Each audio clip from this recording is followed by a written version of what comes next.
Urganch shahar amaliyotida bugun 4-noyabr 2025-yilda tadbirkorlar bilan uchrashuv belgilangan. Bizda tadbirkorlik faoliyatini olib borish uchun yoshlarni qo'llab-quvvatlashda Prezidentimizning 60-sonli qarorini asosan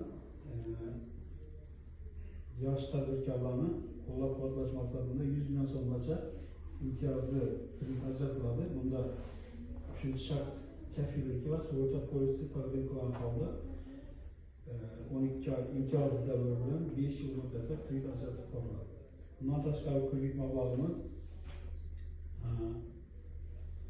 soliq taqdim qilsa 500 million so'mdan 10 milliard so'mgacha miqdorda kredit ajratiladi. Mana tariflarda bizning ichki tarifimizda belgilab o'tilgan hammasi. Imtiyoz 3 yil davomida foiz to'lab qo'yiladi. Asosiy qarz 1 yildan keyin asosiy qarz to'lanib qoladi.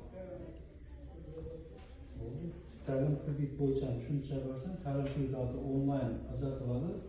Ta'lim MFUZ sayti orqali yagona portalda ariza taqdim qilish, arizada asosan bankda scoring orqali tekshirilib, bankda xazina ilovasi orqali kredit mablag'i 1 kun ichida o'zi chiqarib qo'yiladi.